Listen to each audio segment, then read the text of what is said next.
This podcast contains adult language, descriptions of violence, sexual references, and other possibly offensive themes. Listener discretion is advised.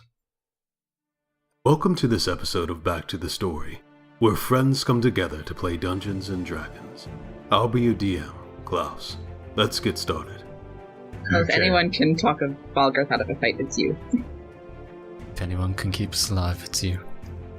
But if you ask me what my calling would be, I'd say that of a defender of my friends.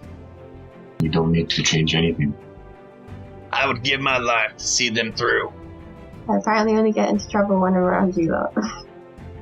I never want to have that kind of power over somebody. She lands upon the deck, but just on her toes, like a dancer, like a ballet dancer, as if the weight of sin has yet to fall on her shoulders. And the light of nature will be brought to them. We haven't done this before. Does that make us professional? That would make you amateurs at best. At best, I like that. I've had a hard time finding answers in my life. I'm glad I'm here too. Where are you from, Ezekiel? Wherever your wife goes when she dreams, and I'll walk away. Fuck you and fuck your will. There's no redemption for the likes of you. You were never loved as a child. How do you want to do this?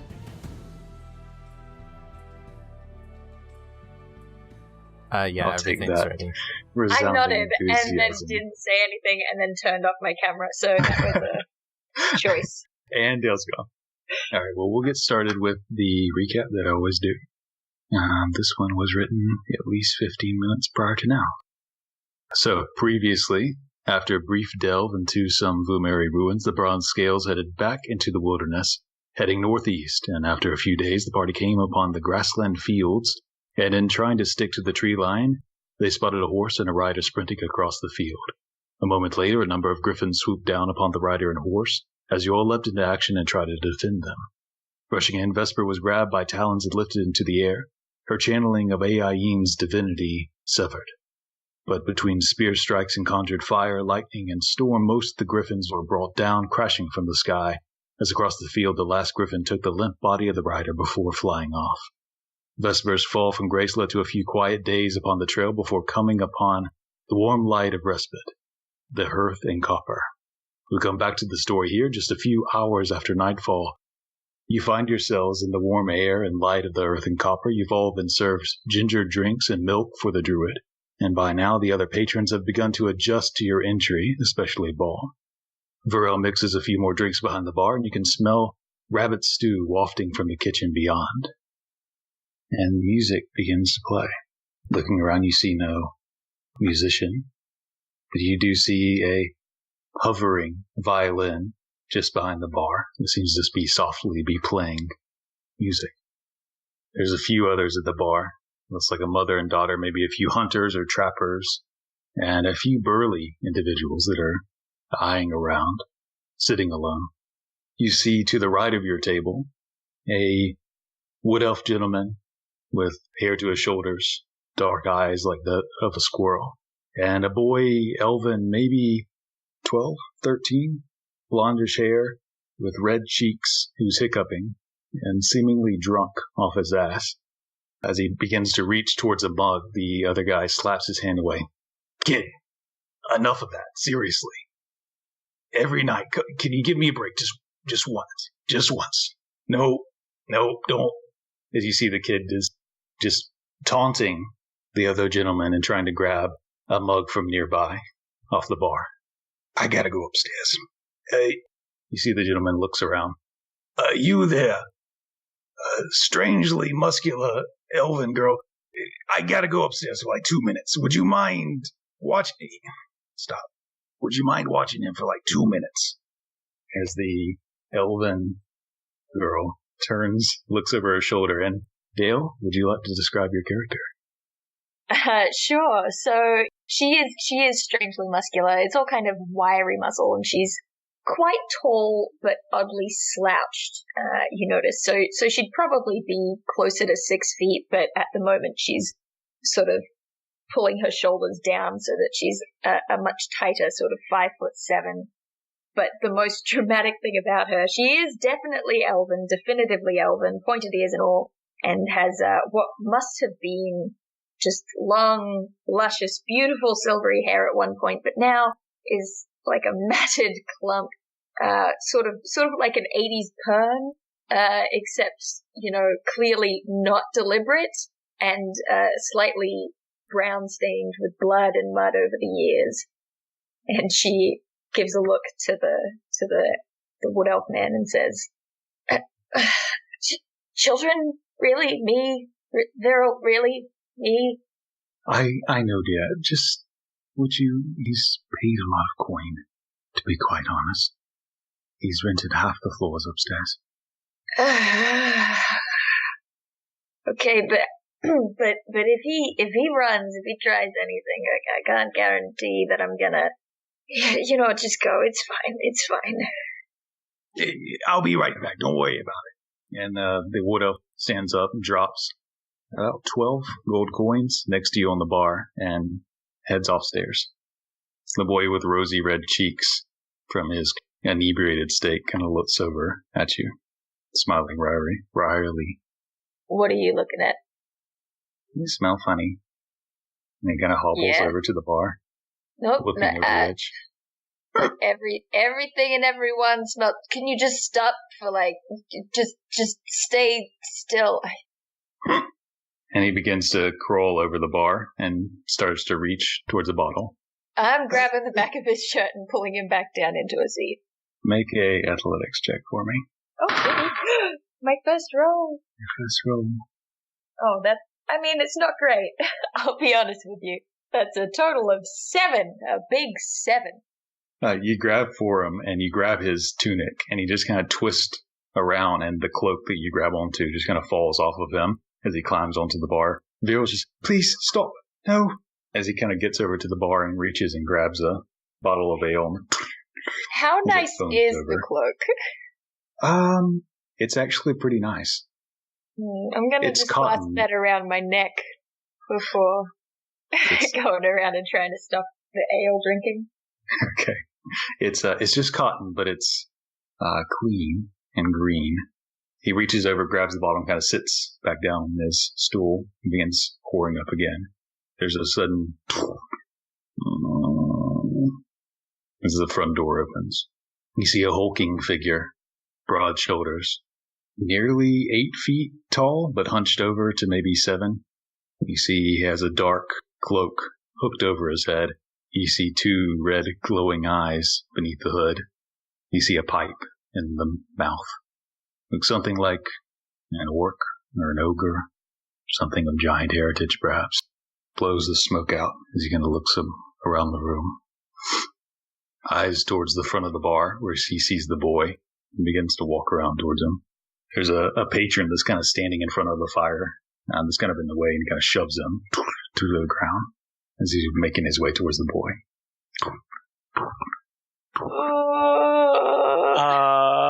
Ezekiel will stand up and shout at him, "Friend, it has been some time since I had decent pipe weed.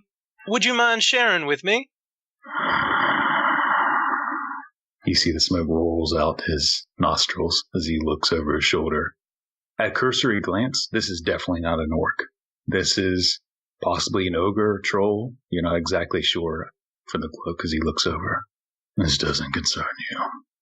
Stay out of this." Hunter briefly considers not getting involved, but then probably rolls her eyes and hops over the bar to stand in front of the little drunkard. Mossy put you up to this. Look, I would really like just a quiet night in. If we could just calm everything down just a little bit. You've got beautiful eyes, please. You can have his ale. Step aside. I can't do that. And as you say that, you hear from the stairs, after a couple minutes have passed, "Hey, whoa. No, goodness. All right." As the guy kind of scampers over, you see 2 of the large men that were sitting alone kind of stand up and kind of begin to position themselves in a triangle formation, kind of flanking the large red-eyed stranger. Is that you, Brad? It's good to see you, to be honest. It's great to see you. I mean, it's been too long. I think it might be time for us to go. Why don't you run, kid? And at this point, the kid begins to take off as the red-eyed stranger begins to grab for the kid, trying to push past Hunter. Can I, for the first time ever, cast Fog Cloud in the middle of this ordeal? You can, as we will go into initiative order. I didn't sign up for this, Beryl. Beryl's just screaming in a high-pitched voice, just screaming for Mace, his dwarven partner. And you guys are on the map, so let me just drop this fella here. Oh, he's that big. Yeah, he's big. Ball goes back to drinking his drink. Well, you're 2 feet taller than him. Oh yeah, I mean, Ball straightens up his shoulders. All right, so first up. Right, it's kind of hard to see like anything. Oh shit, it is super dark. I'll fix that. First up is going to be Hunter. Oh shoot, he is big. Dang. Oh boy. Like, now that we all know how big he is, we're all like, just take the kid. We don't care. Leave us alone. Kid's annoying anyway. So, Hunter, as this hulking, red-eyed ogre of some sort is stepping forward towards the boy, what do you do? I think like a gigantic moron, I probably pick up the stool next to me and try to hit him over the head with it. Okay. Make an attack roll. Are you angry or are you regular? I think I'm just regular for the moment. Regular? Just regular for the moment. It's just nice and keeping it easy. All right, that's fine. I'm not proficient in stool, so that's what, a 17? That's just enough to hit. You swing it to the side as he puts up his left forearm and just shatters into his arm. We'll say roll a d6 plus strength. Okay. Oof, that's a 4. Okay. It shatters. The stool completely breaks apart, but he doesn't seem two-faced. Okay. All right. Well, that's, okay. And I'm gonna grab the kid by the wrist and just start sort of shuffling to the left. Okay. And you can effectively move at half speed if you're moving him with you. Yeah. I don't want to move too far because I'm wary of attacks of opportunity. What's the reach on this guy? I should probably We'll find out. Thanks for the reminder. Yeah, I don't know. I'm just going to start shuffling slowly. Probably only about 5 feet with keeping the kid behind me. But okay. Yeah. So that way south? Yeah. Okay. So you just take a step south. And that will bring us up to him as he pulls from up under his cloak a very long glaive. And as he withdraws it, he turns it into a quick swing towards you. And that is a 22 to hit. 22. Ooh, just barely.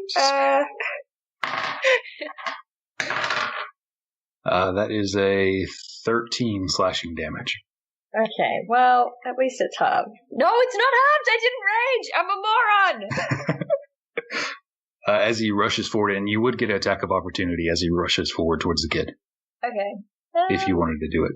I will. I'll take the attack of opportunity. Might go in with my tomahawk. Neat little thing there. I'm also trying to do maths right now.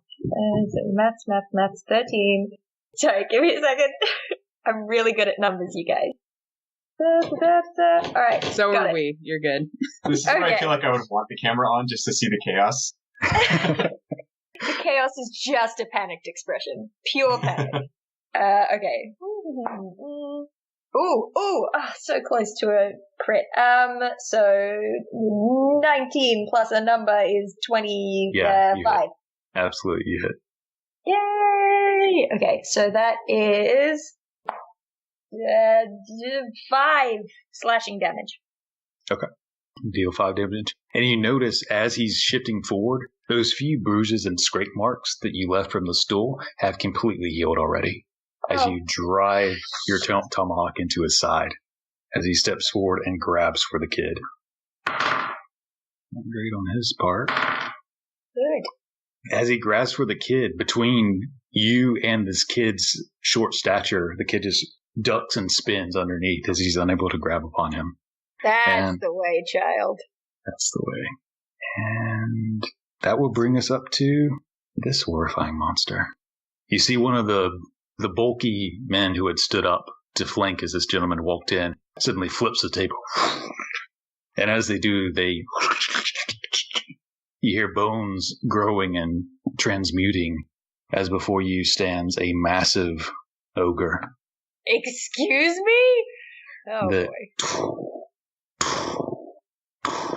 Begins rushing in, jumps up on this table and gets about right there, but that's all it can do. And that will bring us up to Ellory, as you're seeing this chaos unfold. So, I reach out and make a sort of pinching motion with my hand and cast Reduce on the first one. So he has to make a Constitution saving throw. Okay. That is a 18. Yeah, that makes it. Okay. Making this pinching motion, kind of squinting through your eyes. It seems for a moment it might be working, but it's just your vision, as he seems unfazed, still grabbing towards the child. That brings up to Vesper. Whew, and everything I can do. Okay. Well, fuck. Shit. Okay, well, I'm gonna do the only thing that I can do, since these guys already pulled out some weapons. I'm gonna stand up and draw a dagger and throw it at this gross guy in front of me right here. Okay. You have to shift a little bit to get a sight on him, a round ball. Oh, okay. Then I will go 5. As Vesper leaps out of her chair, shifting over. That is... Oh, shit. I totally just picked up my die again. It was a 11, which is probably not going to do it, but he's quick. Clangs, handle first, into his back. Can I use my bonus action to throw another? You sure can. They're not wearing much armor, just a... Oh, that's so much better. Over their backs. That's a 24 on the second one.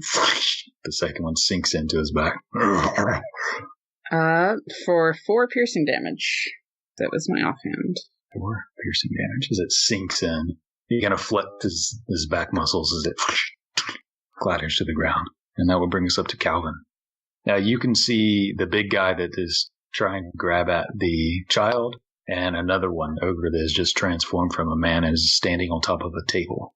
You do see there's another man that stood up, is beginning to flex. You see the veins beginning to pop out of his flesh. That's right there. Oh, cool beans. I'm going to go up to him because he's a party goer. Okay, I don't know how this square works. Yeah, that's okay, I'm going to run up to this guy, and I'm going to... Calvin will... hey now there, big fella. And then he'll ram his shield into him and try to knock him prone. Okay. Athletics check. Clicking buttons. What I do? That's a 19. Charging for the shield, you slam it into his shoulders as he falls off balance, falling to the ground, hitting his head on the way down. For a grand total of 8 bludgeoning damage. And I'm going to hold my action. It says if he gets aggressive, I'm just going to attack the snot out of him. Okay. All right. That brings us up to Amsen. All right. Seeing everybody starting to throw down, Amsen's going to cast Fog Cloud. And he's going to center it right on this elven lady so that it'll cover most of the other guy that randomly burst out of his skin. The kid, the elven lady, and the big guy. Okay. Yay! So you cast as this fog explodes out from that, enshrouding that half of the bar almost entirely in fog. And then it's heavily obscured. Okay. And then I'm going to inspire Calvin as a bonus action. So Amsen is going to sing, "Do you have the time to see how Calvin shines? The light of Valor's soul shines down upon him. He is one of those guys who smites the ghouls, holy to the bone, no doubt about it. And Amsen's going to move a little bit closer to the fireplace, and that'll be his turn. Okay, singing to the sound of the violin that has now picked up pace. And that will bring us up to this guy. Calvin, you see on his back, the man transforms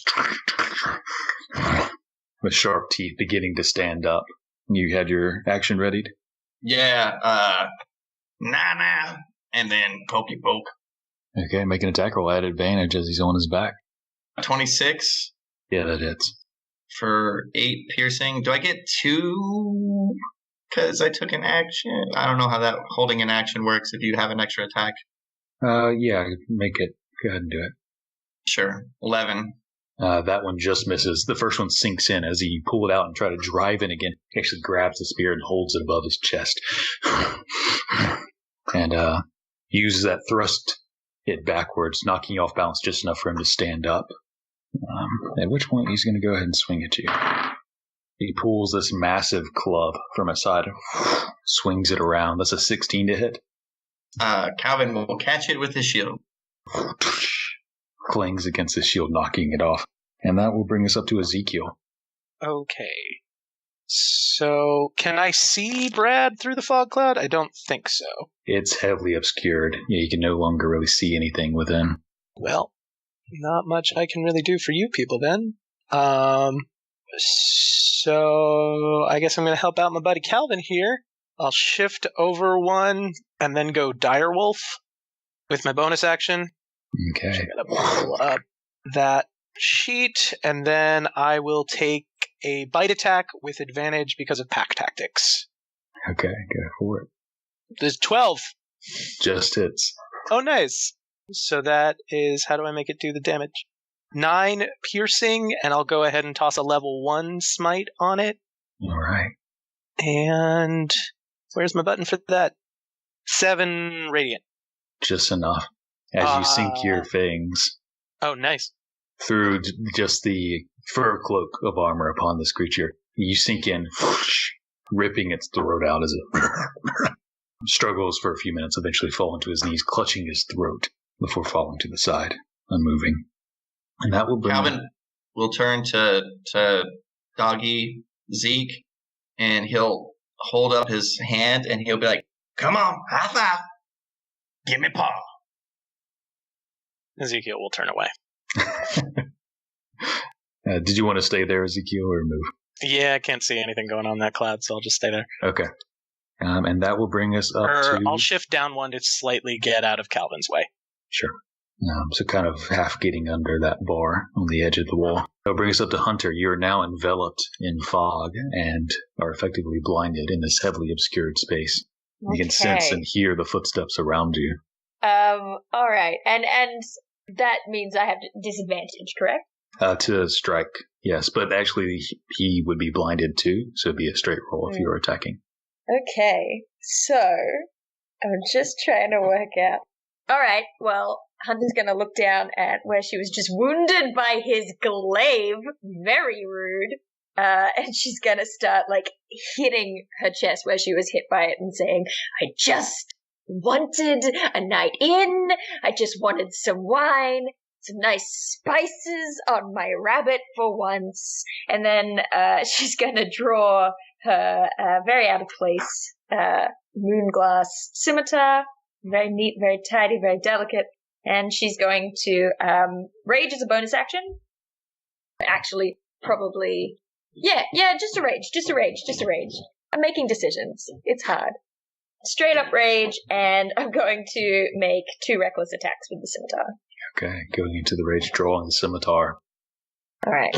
And so, okay, wait. So, I'm blinded, he's blinded, so is that a straight roll? That's a straight roll. If you go reckless, then it's advantage. Reckless is advantage. Okay, cool. So, that is... Oh, thank goodness, because I rolled a 1, y'all. So that's a... More maths is difficult. 21 to hit. That hits. For the first one. Which does... 9 slashing damage. Alright. And then the second attack is... Why is math so hard? It's 9 plus 7 is 16 to hit. This one, you're swinging nearly blindly. No, it doesn't. In your rage, striking out, and he's such a big target, you strike, feeling, hitting the side, you swing again. This time you hear a clang, and you feel a palm upon your wrist. He shrugs it off. Oh, shit. Is that it for you? I'm gonna back up at half movement, taking the kid with me. Okay. Where are you heading? Probably, oh geez, where am I heading? Probably around the corner of the bar. Okay. I don't know how to move my token, I'm used to Oh, you just select it, and then you can use the mouse or arrow keys. That's still just within his range, we'll say. So dragging the kid with you. And Ball, we skipped you, so you will go ahead and have you go now. All right.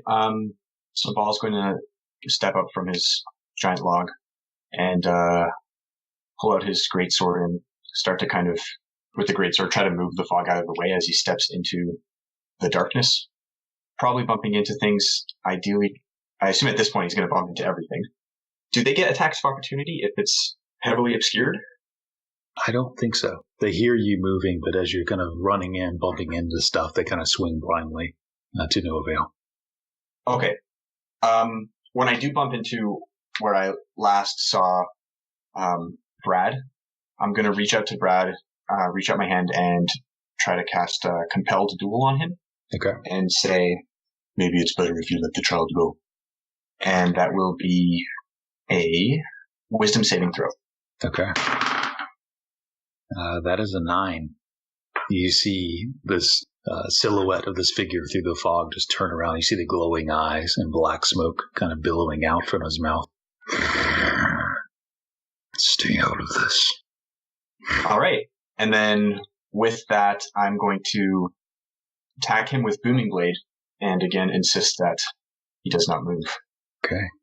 So that is with disadvantage, if I'm not mistaken, right? Because straight roll, because he can't see. Right, okay, got it. That's the wrong thing, but let's try this again. There, 10 I don't think hits. No, you swing blindly and just hear the clang upon metal as you hit his armor beneath his cloak. And that'll be the end of my turn. And also, are you on fire? Not currently. Not currently. We are in a very, very wooden bar. I don't know if that's a good idea. Wise choice. That will bring us up to Brad, who immediately heals. I'm sorry, but he does.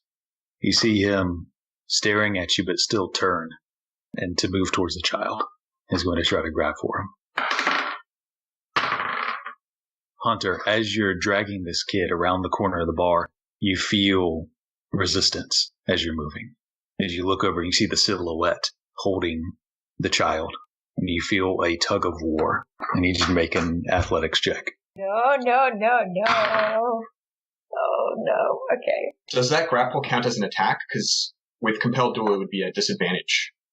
Technically not, but I think it should. That makes sense. It should. So I'm going to roll that. I rolled out. It's an 18 for athletics. Okay. You feel the pull strain. You hear, oh, I want to stop, ow! But you're able to resist as Brad tries to pull the child and is unable to, and just moves a little closer to try to No, it's my child. I didn't want him, but he's mine now. That will bring us up to this creature who's going to turn and slam and try to tackle into you, Ball. Make a athletics or acrobatics check. That's a 22.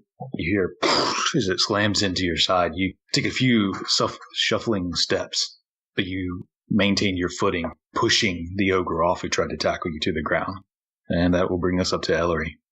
So, seeing that Ball was heading into the fog in the direction of Brad, and I'm pretty sure he's going to get in my way of trying to use anything against Brad, I will aim in the direction of where I saw the one on the table and just cast Firebolt. Okay. It'll be a disadvantage, but you can aim in that direction. Right. Oh, well, that would be a natural 1 in that case.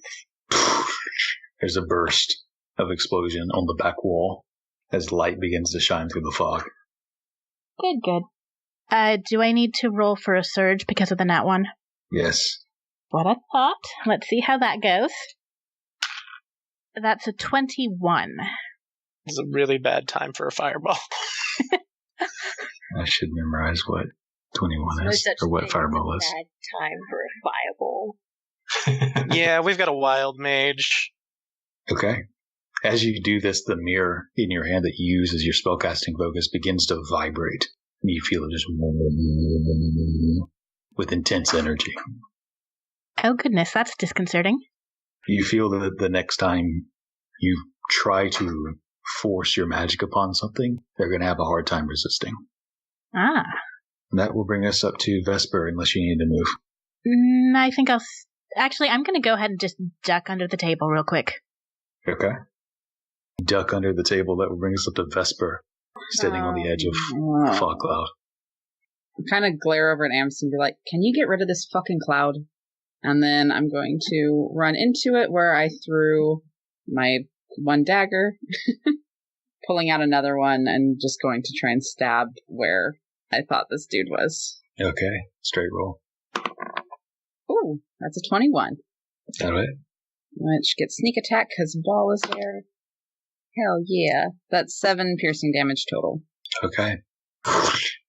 Big target. You're not sure where you hit, but you hit something fleshy.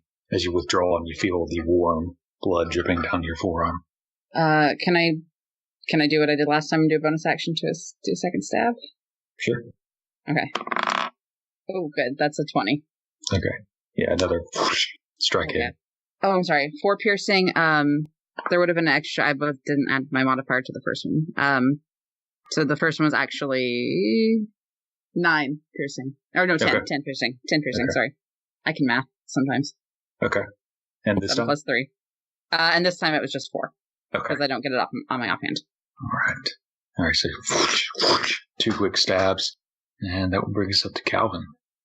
Calvin will run forward 30 feet and spear first, because that's what he does. Okay. Straight roll as you just charge into the fog. You feel something sink in. Good roll damage. 11. And then he will poke again. You withdraw. Yeah. Yeah, you hit. That's a 26, ladies and gentlemen. 7. You strike again. In nearly the same place, withdrawing, and you hear as the heavy weight falls onto the floor, the table cracking and breaking under its weight. Can I use my bonus action to shove it 10 feet? Sure. Or 5 feet? Make an athletics check. Where's my buttons? I don't know why I keep closing that.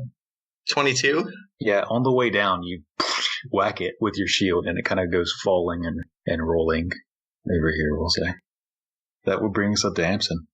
All right, Amsen's going to say, as you wish, and drop down concentration on Fog Cloud. So I'll just get rid of that. And then he is going to run on over so he can get a better sight of Brad. And then he's going to cast Hideous Laughter on Brad. Is that a wisdom saving throw? That is a wisdom saving throw.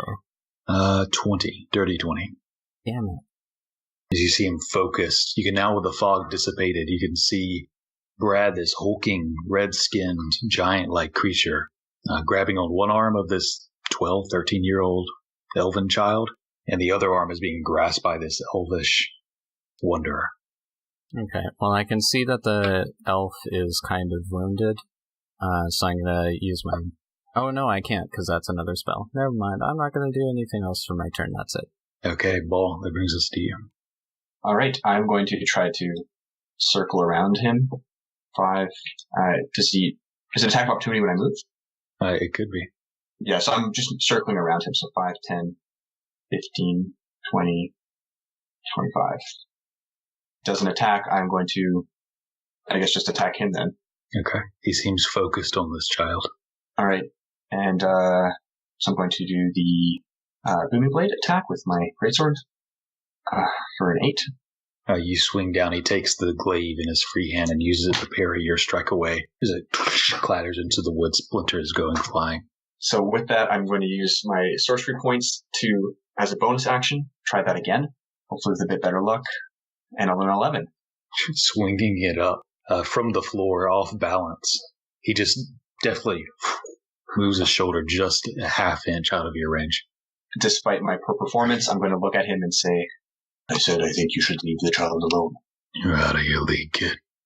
And if that is it, that will bring us up to Ezekiel. All right. Ezekiel. In direwolf form. Yeah.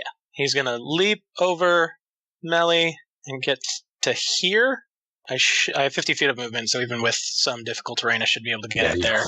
I will move my little me over here, too. And then I will once again try and bite him with advantage because I'm flanking and pack tactics at this point. So hopefully, go for it. 19. That'll hit. So that's 9 piercing, and I'm going to drop a level 3 smite into it. Okay. As he's temporarily blocking the strikes from Ball, you come in to his back. 15 radiant. Sinking your teeth in. This is a hardy figure. The muscles are tense and ropey as you tear them out. You hear him strain as the blood begins to flow. What else for you, Ezekiel? I think that's all I can do this turn, so that's it. Okay. You see Hunter and the rest of you see him strain and growl, putting his glaive away and beginning to pull out a cloth from his side and begin to pull on the child. Hunter, it is your turn. What do you do? I think I'm about to start a party of bad ideas. That's okay. what we're all about. Yeah, good, because I think I'm gonna let go of the child and instead try to grapple Brad. Okay. Releasing the child and quickly just like snatching towards go Brad. of the kid, like climbing past him and just grabbing at Brad's face, just like... Make an athletics check as you claw towards Brad's face. Yeah, I have such a good track record with these at the moment. If you're raging, you get advantage on those. Thank the stars, because I rolled a 3. Oh, well, not much better. Total 10. That is a 17 on his end. So as you grab up towards his face, he takes his elbow that's grabbing the other arm of the child and just slam it into your stomach. You know, knocked back fair. for half a second. That's fair. You have another attack. You could try it again or just attack or whatever. Yeah, I think I'm going to straight up take a swing with the scimitar at the moment. Try to reclaim some of my pride. So that's 22. I did that, math's fine. That will hit. Where are all of my d6s? There we go. So that is a 9 slashing damage. Slicing into Brad. You see he's starting to look a little rough, but still not there yet. Jerk. That'll bring us up to Brad as he tosses the cloth onto the ground. Did I say jerk? I meant not that. The cloth that you now see looks like a blanket, a quilt of some sort, lands upon the floor as he grabs the child and pulls, and like a scuba diver falling into the ocean, falls back. No, what have I done? Hitting into the blanket and disappears. No. You know, I really didn't care about this child like 5 minutes ago. What the fuck was that? Viral, I lost the kid you wanted me to watch. You see Viral is like taking water and is just trying to splash at the ceiling that's partially on fire from the firebolt. And is trying to reach it. And just is freaking out. You see maces come out from the back with a big bucket of water. I'd like to use control flames to help put that out. Okay. You twist the flames downward so that they can reach it. Vesper sees that the elf is wounded and on instinct kind of reaches for her throat and then just touches fabric and goes, right. And I'll head over to her and pull out my healer's kit and kind of just, do you need help? You're a bit hurt. What, me? Yes, you're bleeding all over the floor. I don't really have anything to trade for. No, that's fine. This is what I do. I mean, sure, if you wanna, I guess. So I will use my healer feat, and you regain 9. You're level 7. Yeah. You regain 16 hit points. As I patch you up real good. Yay! I'm saying yay. The whole time Hunter is real awkward about it and just keeps like clearing her throat and humming. Ball's kind of tapping where this floor was, or where this cloth carpet thing, quilt, where the magic crap thing was, and I'm trying to. Ball's tapping it with his greatsword and just trying to make sense of what the hell just happened. The wood seems pretty solid, except for the few marks from your sword from earlier. Did we win? I don't know where it went. I don't think we won. I mean, you didn't do bad, but to be honest, you didn't win.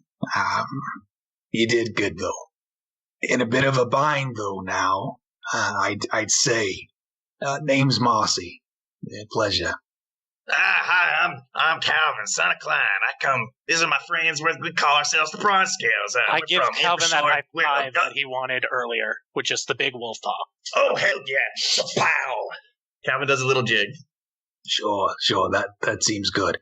Normally I'd take a little more time with this. I mean, when you run an interplanar entrepreneurship, you like to negotiate over time. However, I'm in a bit of a hurry and need to get my nephew back. Would you mind stepping into my office? Maybe we can make a deal. He was your nephew? He was my nephew, yeah. I know he's a drunkard, really, but yeah. Does this mean I'm not getting my rabbit? What? I really wanted dinner. Yeah, it's fine. It's fine. We can focus on the child. It's fine. Yeah. If you want dinner, yeah, we can. And he pulls out some coins and tosses them towards the bar. Get the girl 2 servings of rabbit, whatever. She does those thank you prayer hands at it.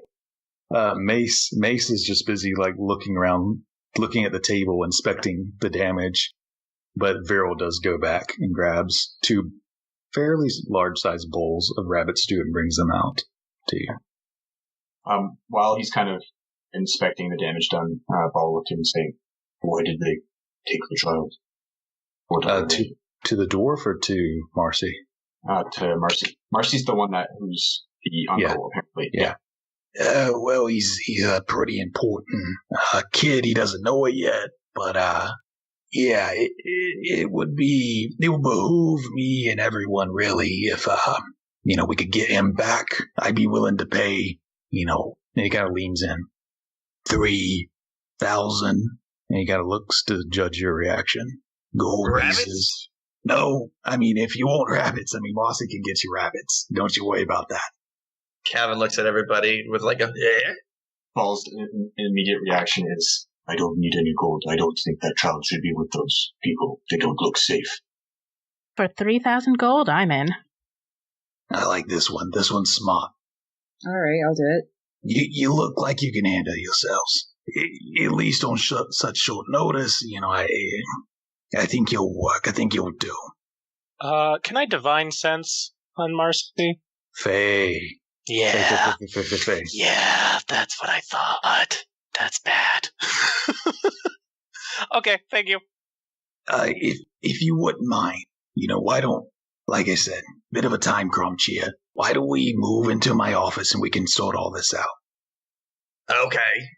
All right. Follow me. And he leads whoever will follow upstairs. As we're going, quick question. What type of elf is Hunter? I don't know. I think you should answer this, Dael.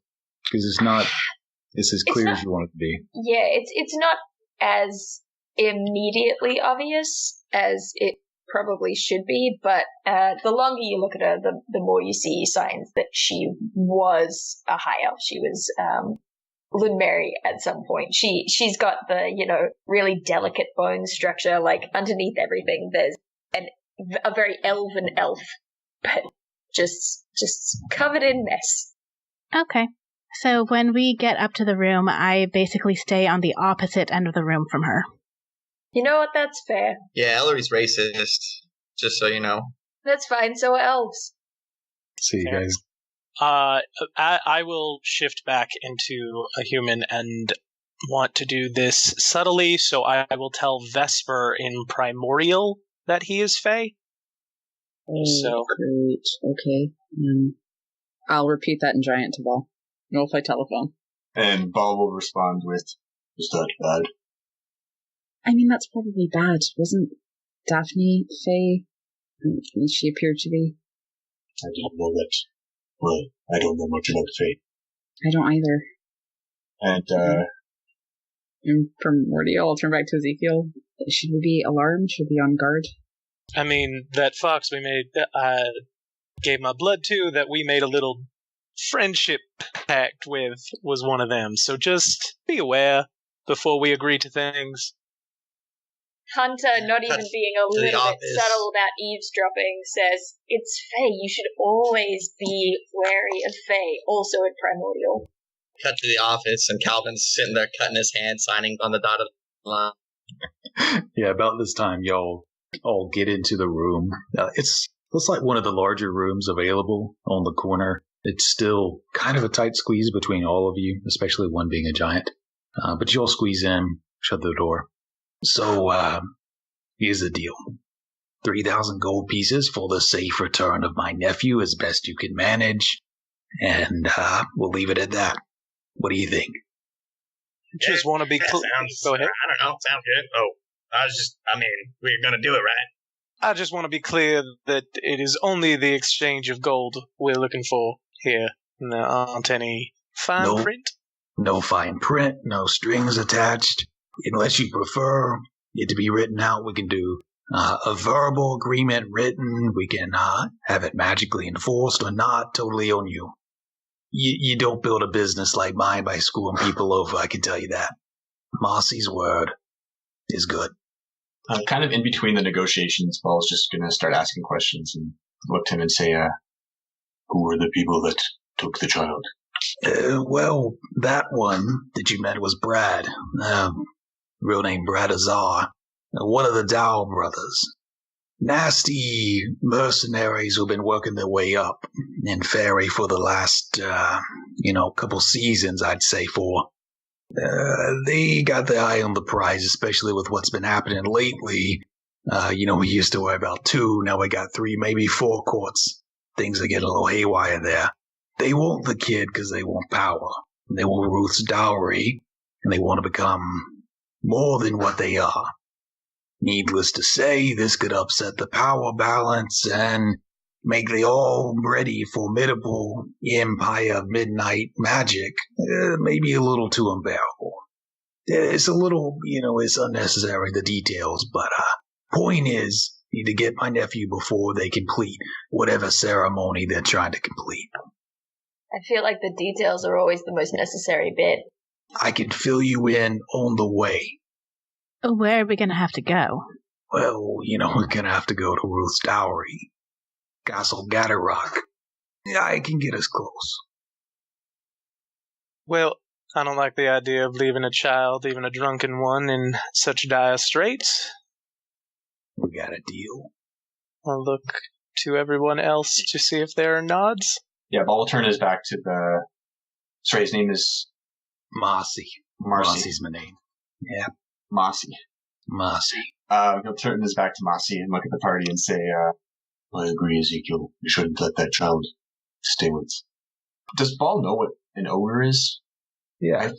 Okay. I mean, basically. So then Ball will kind of hesitate and say, stay with that ogre. I think we should do this. By the light of our soul, we shall return your drunken child. Thank you. Well, that would be much appreciated. I'll give you 1,500 up front. And he pulls out the coin, sets it on the nightstand.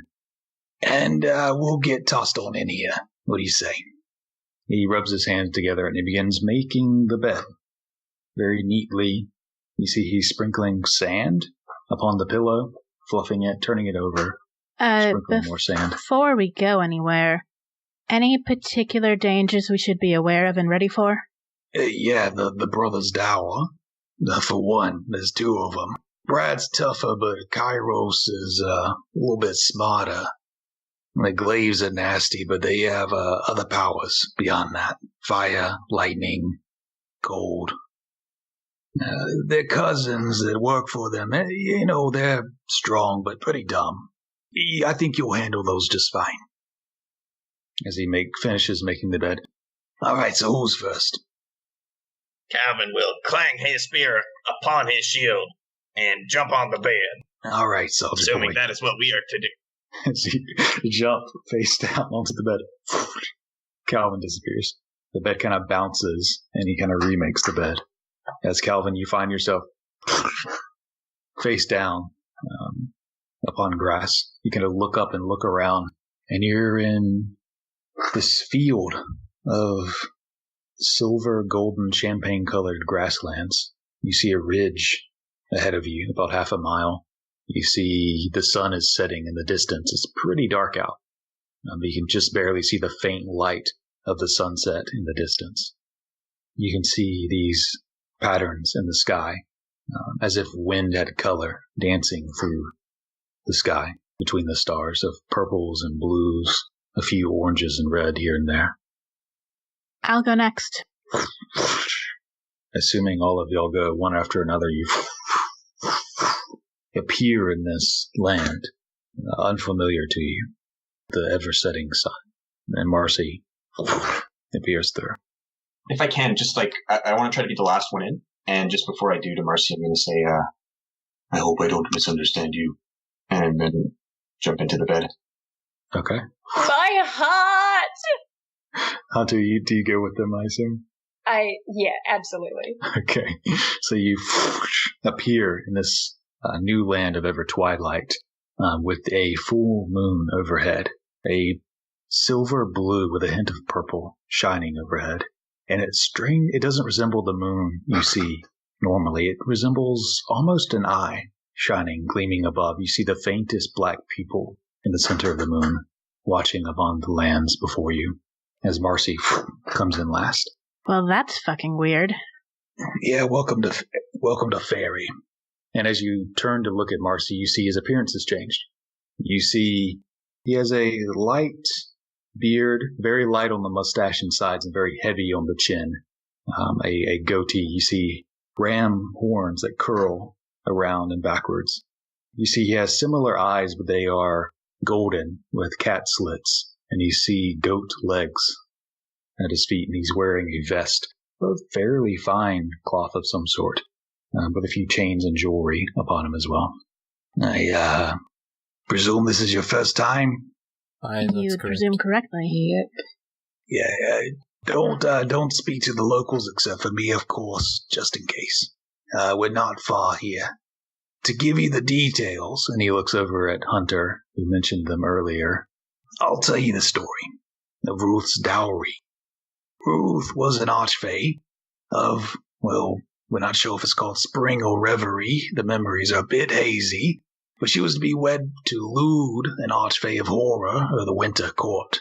Ruth's dowry was to be Castle Gatterock, and was to be given to Lude, and Ruth was to be made an archfey of horror. But she had to make the following conditions. She had to bring 7 bottles of Red Dragon wine. She had to bring cake, made by the mortals, and she had to be present, not late, and wearing the traditional dress of spider's silk at the correct wedding time of seasons passing. Well, Lude made it clear that these conditions, if they were not met, he would take the dowry, the castle, and the wedding would be off. Ruth gathered the blood of 7 dragons and made wine. She had the reverie royal fairies seek cake for the mortals, offering them mead in exchange, and she put on her dress of white spider lace and realized she didn't have the castle key for a dowry to be completed. Drunken scrying, a term I'm not familiar with, revealed the castle key to be in a nearby crypt of dream eaters. The time running out, Ruth rushed in her perfect dress into the dark crypt. Her time hunting dragons prepared her well. She slayed the dream eaters as she pushed in, avoiding the spindly strikes and dripping fangs that would ruin her dress and thus her wedding.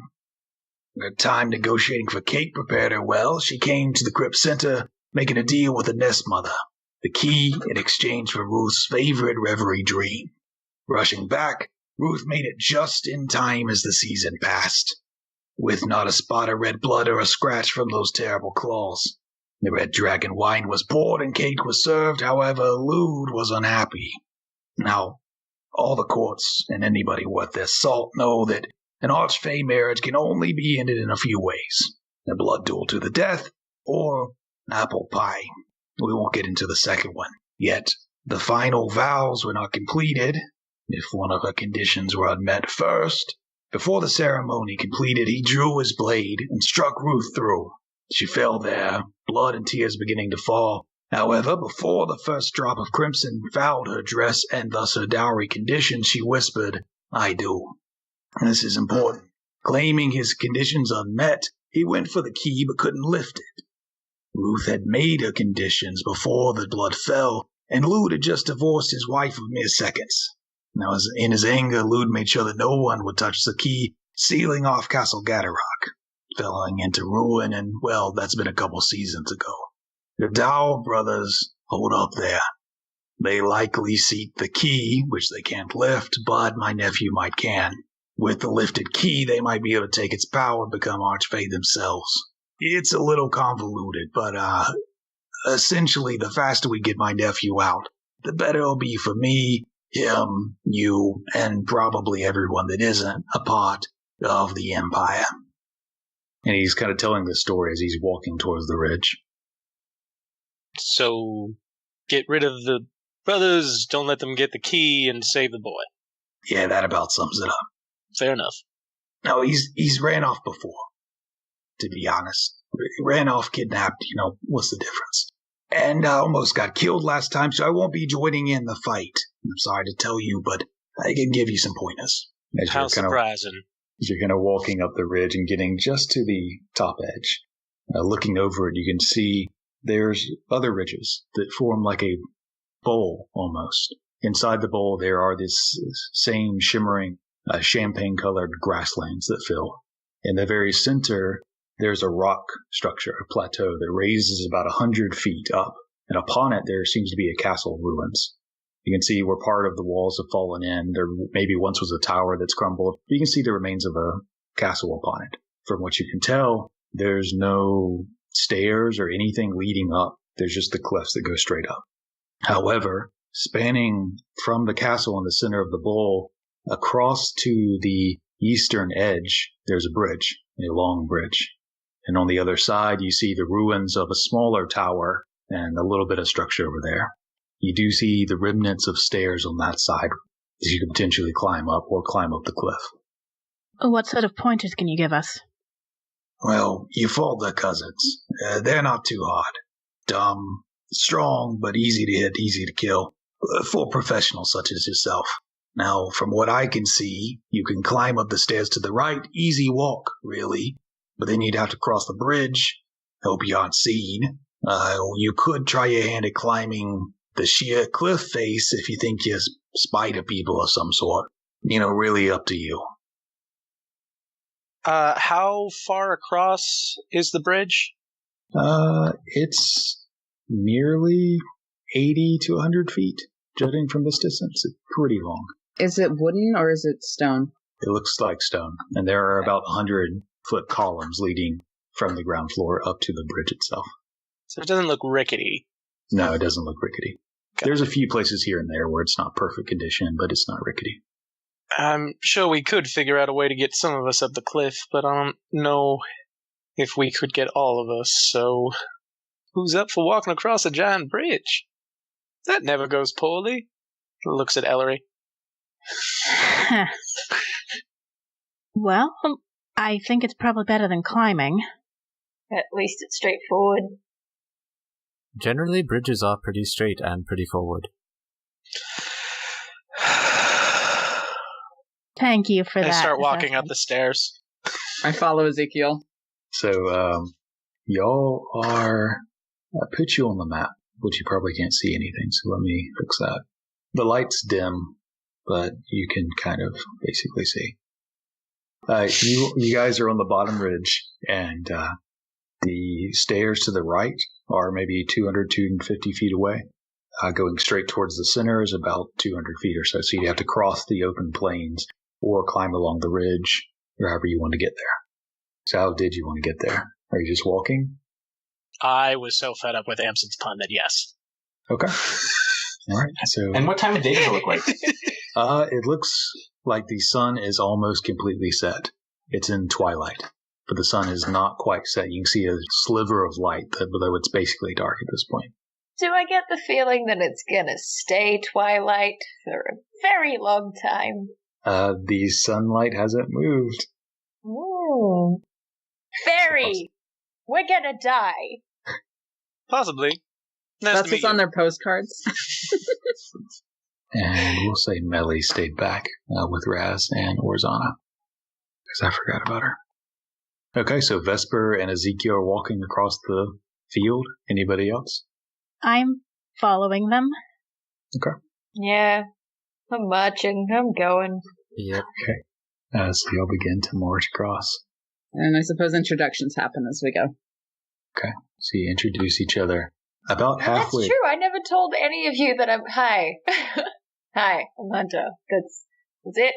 Hi, I'm Calvin, son of Klein. I come from My name is These are my Vesper friends who call Fidelis. ourselves the Bronze Scales. Hi, nice to meet you, Hunter. Hi. There sure are a lot of you. Hi, We're I'm Vol. Embershore. Bull, you're a big guy. Yes, I am. What do you hunt? All sorts of things. Whatever there is, really. I guess that's why you are Hunter. I know that you probably won't get it, but that's exactly why I'm called Hunter. Vol nods like he knows. You hear something whistling by and land nearby. I try You and see look another for one. what's shooting things. Make a perception check. I would like to as well. Yeah, me too. All of y'all can make perception checks. Ooh. That is 22. At 11. Anyone who rolls 14 or up can see there's a silhouette of a figure standing atop the castle wall that is holding back a massive bow, is sailing arrows in your direction. The first couple haven't landed. You see another figure climbs up and joins them, drawing back another bow. Maybe we should move a bit faster. Fuck. Zigzag. It's never just a walk. It's never just a simple walk. He'll begin sprinting off away. Go ahead and give me a dexterity save, we'll see, as they're launching arrows. Oh, no. Is this just everybody? Why can't I Yeah. roll? Oh, As I'm these near arrows Calvin, are though. falling We're near down. Calvin. We all get a +3. oh, we do? Nice. Right? Great. 24. Dirty 20. It's an, 8. That's a 14. Thank goodness you got that bonus there, Ezekiel. Yep. 17. So is Ezekiel the only person that rolled below a 10? All of the arrows hit me. Yeah, you take 17 damage from 3 arrows as you're sprinting across this field. Holy. A few other flies past your heads, landing near your feet, but the only 3 that hit apparently all hit Ezekiel as you'll kind of reach the base of these stairs. Shit, are you okay, Ezekiel? I'll be alright. He's got I'll be fine. arrows sticking out of him. Yep. Everything's good. I'll so not give to alarm anyone. Ezekiel- Yeah, I can I'm, heal myself. I'm fine. Okay, good. Relax. I'm running a bit low on everything in my healer's kit. So that's just, something I figured you all want to be aware of. I can maybe patch up about, 3 more things. And then I'm out entirely. It's just a flesh wound. He'll be fine, right? And I slap Ezekiel on the back. You slap just where the arrow is and dig it deeper into him. Sounds about right. You guys hear heavy steps up the stairs. Ball will draw his blade and say, I don't think this will be easy. I'm gonna follow Bald's lead and draw my scimitar as well. Out of curiosity, do I think that the moon glass is gonna work under the big eyeball moon? You see your scimitar begin to glow slightly Beautiful. and shimmer in the light. And you're kind of currently at the base of these stairs that wind up nearly 100 feet that are kind of blocking apparently the arrows have stopped. As you're kind of in a secluded spot for the moment. You guys go up the stairs, what do you do? I'm going to pull my shield off now so I don't have to worry about it later. Paul, maybe you should stick towards the back so that those of us with range can get things past you. Sorry, was that to Vesper? No, that was to Ball. To Ball, okay. Ball will nod and kind of just take a step back and I guess motion the next person forward if they'd like. Which, is that Dael in this case? Or, sorry, is that Hunter in this case? I'll stick with the big guy. So who's up front? Calvin is definitely up front. Okay, Calvin is up front. As you begin to head up the stairs, followed by... I'll go next. Okay. So where are you? Are you near the back or the front? I wanted to be right after Calvin. Okay, so put you there. So it's much dimmer than that, but there's enough light to where you can kind of see, so we'll do it this way. So you guys are kind of... There's heavy walls that kind of spiral up these staircases, and you're kind of getting near the top. And you kind of hear coming from, you see the top of this stage. You see the ruins of a tower before you.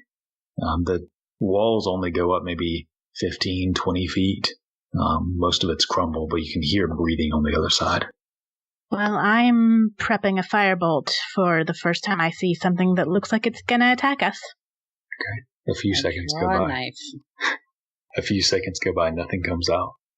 Calvin, you want to run up and see what's up there? Yeah. Well, yeah, let's do that. Really quickly, Amsen's going to cast Beacon of Hope so that at least everybody has it. Okay. Yeah, so Amsen, you cast that as y'all move up the stairs. And you can see, stepping to the top, Calvin rushing forward, you see the tower there. You can hear breathing on the other side. You can see shadowy figures to the left are drawing their weapons. As far as I can, that's my goal, I guess. We're here to kick some ass. That's what Calvin knows how to do. Okay. Go ahead and roll me initiative checks. We'll do it that way. As you hear the stepping forth from behind the tower. Does Hunter look intimidating? Or does Hunter kind of look like you'd be surprised to know that Hunter can kick ass?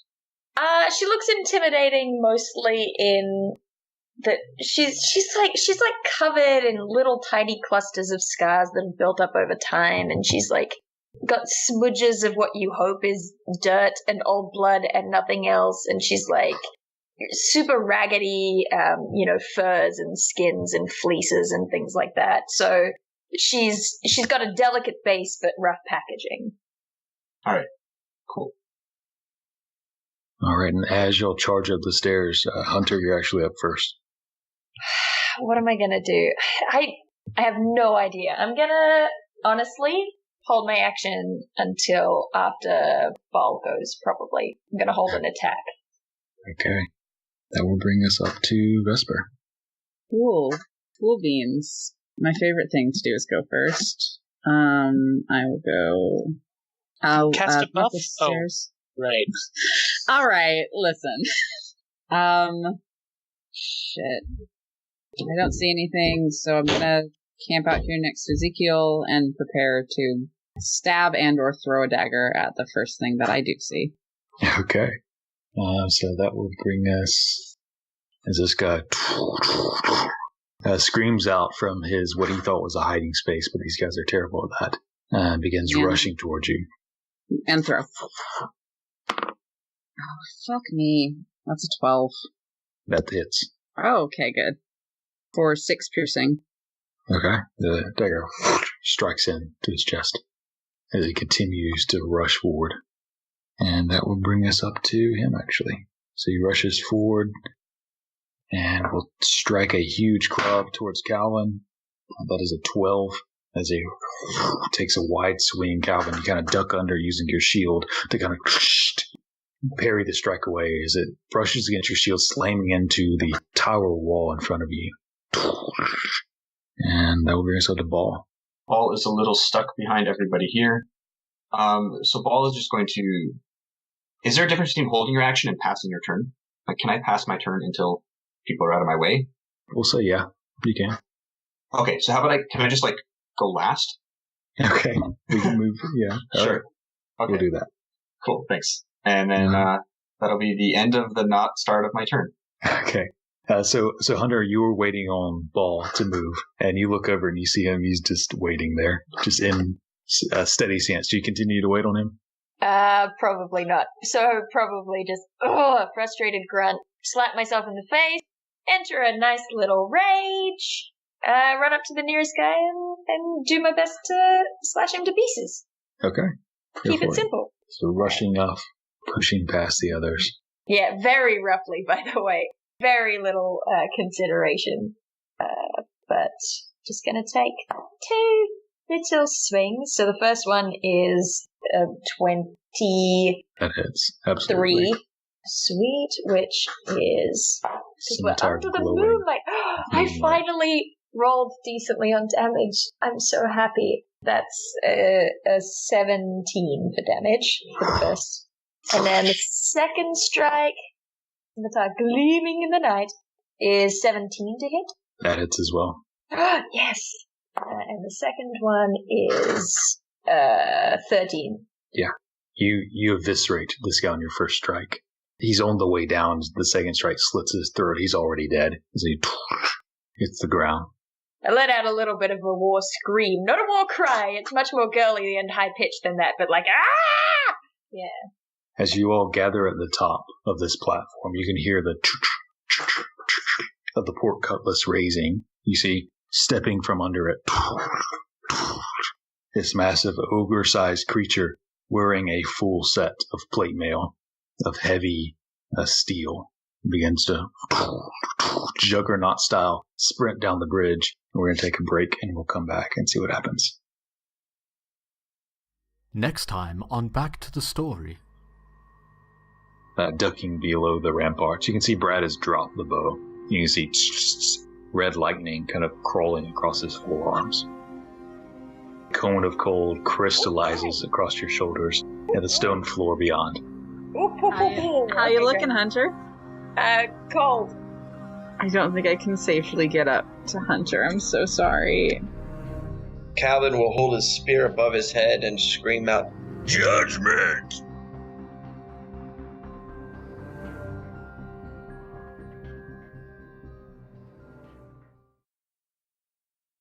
Hello, listeners. The cast of Back to the Story is going to be recording a fireside chat-style Q&A that will be published after our winter hiatus, beckoning in the second year of our podcast. We would love to take this time to open the floor for your burning questions. For Klouse, for the players, for the bronze scales, and for Dael and her player character Hunter.